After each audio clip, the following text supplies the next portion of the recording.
Salut les barbus, je suis Pipou de la chaîne Barbu in Game, votre chaîne de présentation de règles, unboxing et tuto peinture dans l'univers de la figurine. Je vous retrouve aujourd'hui pour vous présenter les règles du jeu Spartacus, le prix du sang et de la trahison, un jeu édité par Gale Force 9 et par Battlefront, et je remercie tout particulièrement Battlefront qui nous ont fourni l'exemplaire de la version française de ce jeu pour la réalisation de cette vidéo.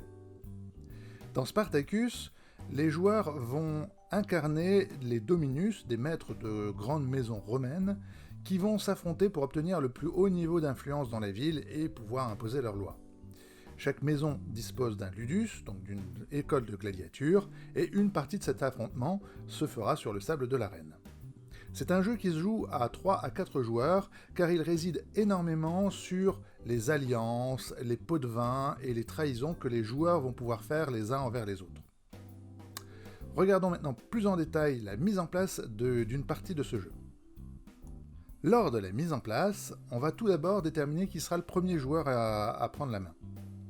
Chaque joueur lance un dé et le résultat le plus élevé l'emporte. Il reçoit alors le jeton hôte. Je vous expliquerai un petit peu plus tard à quoi cela correspond. Le joueur va ensuite pouvoir choisir une maison parmi les 4 disponibles et prendre la tuile correspondante. La tuile de chaque maison dispose de différents éléments. Tout en haut, on va avoir un compteur qui va de 1 à 12 et qui correspond au niveau d'influence de la maison actuellement. Le premier joueur qui atteint le niveau 12 remporte la partie. On trouve ensuite les règles spéciales liées à la maison, qui pourront être utilisées autant de fois qu'on veut. Un espace sur lequel on va pouvoir déposer son trésor, donc les pièces dont on dispose. Et puis, dans le bas de la tuile, on a les possessions de départ du joueur. Celles-ci comprennent des esclaves, des gladiateurs, des gardes et des pièces qui vont constituer son trésor au départ. Une fois qu'il a choisi sa tuile, c'est au joueur suivant de faire de même jusqu'à ce que chacun ait la maison correspondant à celle qui va jouer. On démarre ensuite la phase de jeu en tant que telle. Dans chaque tour de jeu, il va y avoir 4 étapes. Il va y avoir l'étape d'entretien, l'étape d'intrigue, l'étape de marché, et enfin l'étape d'arène. Regardons chacune de ces étapes une par une, en commençant par la première, l'étape d'entretien. Lors de l'étape d'entretien, les joueurs vont tout d'abord réinitialiser leurs cartes. En effet, certaines cartes ont des capacités spéciales qu'on peut utiliser une seule fois dans un tour, et lorsqu'on les utilise, on va retourner la carte sur sa face cachée, on va dire qu'elle est épuisée, et on ne pourra plus la réutiliser. Donc, effectivement, lors de la phase d'entretien, on retourne chacune de ces cartes. On va ensuite s'occuper des blessés.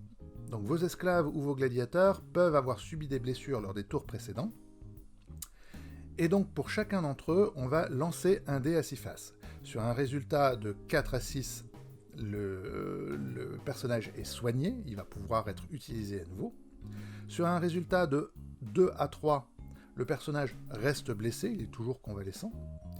Et sur un résultat de 1, là c'est terrible, les blessures se sont aggravées et le personnage est mort suite à cette blessure. On défausse donc la carte et on ne pourra plus l'utiliser. Vient ensuite l'étape de décompte. Les joueurs vont gagner une pièce d'or pour chaque esclave valide qu'ils possèdent. En revanche, il va devoir dépenser une pièce d'or pour chaque gladiateur, pour l'entretien de chacun de ces gladiateurs. Donc il suffit de faire la différence entre le nombre d'esclaves valides et le nombre de gladiateurs pour savoir quelle somme on doit dépenser ou on gagne lors de cette étape.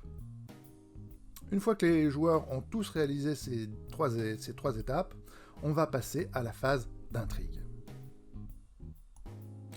Au début de la phase d'intrigue, les joueurs vont piocher 3 cartes, qu'ils vont ajouter à leur main s'ils ont gardé des cartes depuis la phase précédente. Il existe 3 types de cartes différents. Les complots, les ripostes et les gardes. On verra à quoi ça correspond par la suite. Puis, les joueurs vont jouer à tour de rôle en commençant par celui qui a le jeton hôte. Le joueur a alors la possibilité soit de revendre une des cartes qu'il a dans la main, et donc il la revend à la banque et touche la somme qui est indiquée sur le bas de la carte. Le joueur va ensuite pouvoir jouer des complots. qui sont des coups fourrés pour gagner de l'influence ou en faire perdre à ses adversaires. Pour pouvoir jouer un complot, il faut qu'il ait le niveau d'influence suffisant et qui doit correspondre à celui qui est indiqué sur la carte. S'il n'a pas le niveau suffisant, il a pour autant la possibilité de chercher un soutien parmi les autres joueurs. Il va donc demander, soit gracieusement, soit en le soudoyant, en payant des pièces à l'autre joueur, de venir l'aider à réaliser ce complot. Il suffit que la somme des joueurs qui participent soit égale au niveau d'influence du complot pour qu'il puisse être joué. Bien entendu, vous n'êtes pas obligé de dire la vérité aux autres joueurs sur la nature réelle du complot que vous souhaitez jouer. Vous demandez juste d'avoir le soutien de tel ou tel joueur. Un complot vise une personne, généralement. Un autre dominus, on peut se viser soi-même par le complot. Le dominus visé a alors la possibilité de jouer une riposte, une carte rouge qui va lui permettre soit de déjouer, soit d'avoir un effet secondaire qui sera plus favorable que ce qui était attendu par le joueur ayant joué le complot. Enfin, le joueur visé a la possibilité d'utiliser une carte garde pour contrecarrer le complot. Dans ce cas, il va mettre la carte garde en jeu, puis va lancer un dé. Sur un résultat de 4 à 6, le complot est déjoué, et l'effet de la carte n'est pas appliqué. Sur un résultat de 1 à 3, c'est un échec. Le garde n'a pas réussi sa mission, pour autant, il sera quand même défaussé. Une fois que le joueur a terminé son tour, on passe au joueur suivant, et quand tout le monde a joué, il va falloir se défausser des cartes que l'on a en trop dans sa main, puisque en fonction de son niveau d'influence, on ne peut garder qu'un certain nombre de cartes, et c'est indiqué sur la tuile du dominus. On passe alors à la phase de marché. La phase de marché se décompose en 3 étapes. La première concerne le marché ouvert. Les joueurs vont pouvoir vendre leurs possessions de manière totalement libre les uns les autres, se les échanger, ou éventuellement les revendre à la banque. Quand je parle de possession, je parle des esclaves, des gladiateurs et des équipements.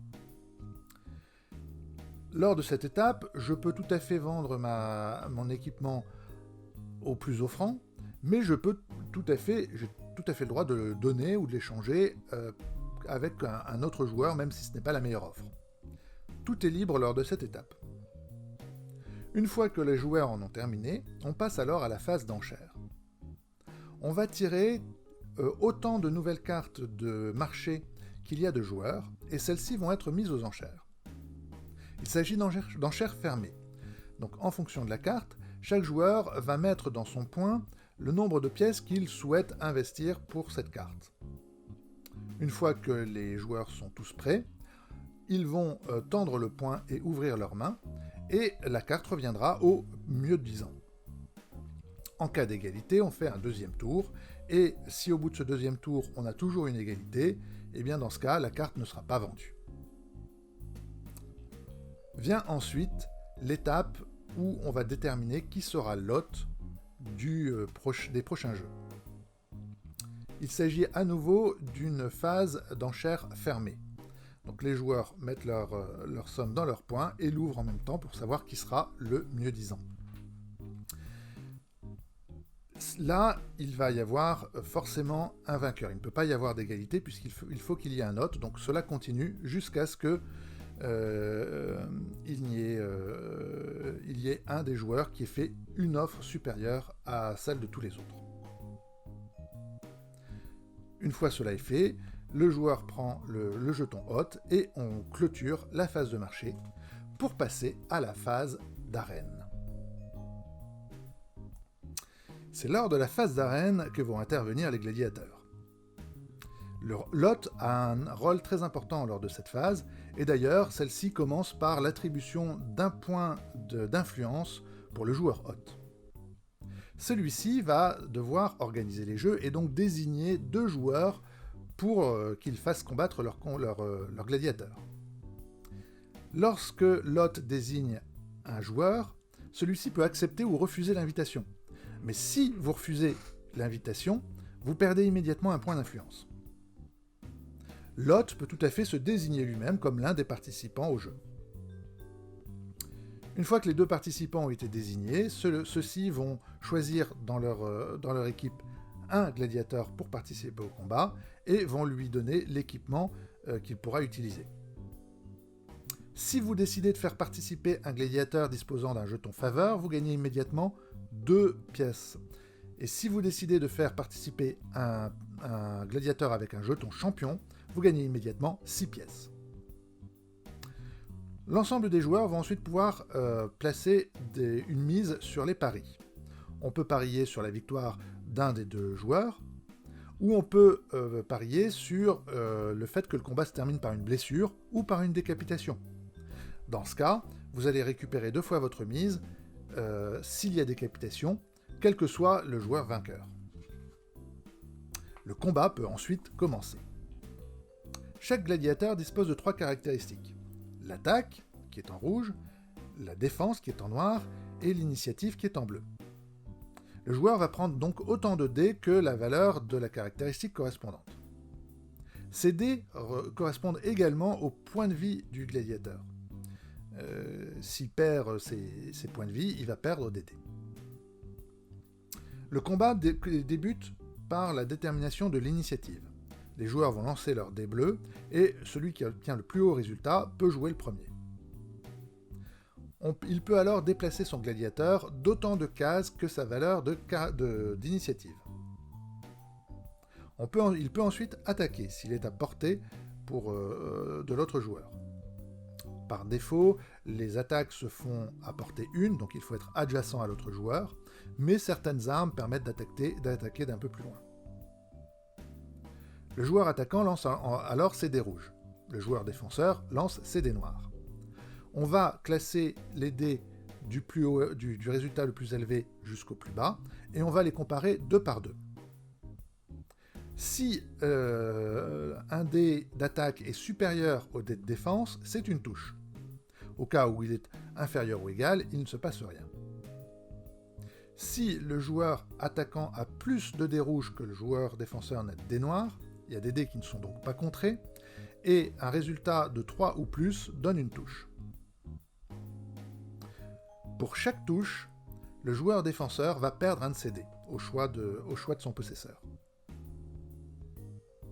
Si, à un moment de la partie, le gladiateur se retrouve avec un seul dé d'une couleur donnée, un seul dé rouge, un seul dé noir ou un seul dé bleu, il est alors blessé et le combat prend fin. S'il se retrouve avec plusieurs caractéristiques qui sont descendues à 1, dans ce cas-là, c'est un coup critique, c'est une décapitation et le gladiateur est tué. En cas de défaite, le joueur vainqueur, enfin en cas de fin de combat, le joueur vainqueur gagne immédiatement un point d'influence. On couronne ensuite le vainqueur, il gagne un jeton de faveur. Si un gladiateur dispose de 3 jetons de faveur, on les remplace par un jeton de champion. On règle ensuite les paris, et si le gladiateur perdant n'est pas mort, l'hôte a alors le droit de vie ou de mort.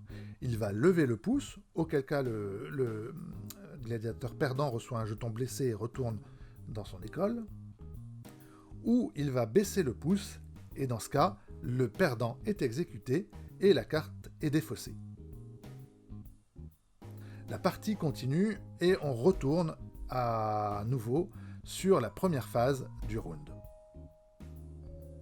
Le premier joueur qui remporte 12 points d'influence gagne la victoire. En revanche, si plusieurs joueurs arrivent à 12 au même moment, c'est-à-dire lors de la même phase, il va falloir déterminer le vainqueur, et ça se détermine par un tournoi, où les joueurs vont engager leurs gladiateurs jusqu'à ce qu'il y en ait un qui reste au sol. Auquel cas, le vainqueur gagne le tournoi. Voilà, c'était ce qui concernait les règles de Spartacus, le prix du sang et de la trahison. Encore une fois, c'est un jeu qui repose beaucoup sur les alliances et les coups fourrés qu'on peut se faire entre joueurs. Le principe est également que les pièces, le trésor va passer de main en main. On va pouvoir soudoyer un adversaire pour qu'il vous prête son influence, ou alors on va pouvoir payer l'hôte pour qu'il nous invite, ou au contraire qu'il ne nous invite pas lors des prochains jeux. Tout ça va pouvoir se faire de manière très très libre, et c'est là-dessus que repose tout le fun du jeu. C'est vraiment ce jeu de je te fais confiance ou pas, je te trahis, tu m'as déjà trahi, mais est-ce que je peux te faire confiance cette fois-ci ? Donc un certain nombre de choses qui vont donner du sel vraiment à cette partie. Voilà, j'espère que cette présentation vous aura plu. Surtout, n'hésitez pas à me laisser vos commentaires. Abonnez-vous si ce n'est pas déjà fait et cochez la cloche pour être prévenu des prochaines vidéos. Et surtout, prenez du plaisir, jouez bien et à très bientôt les barbus.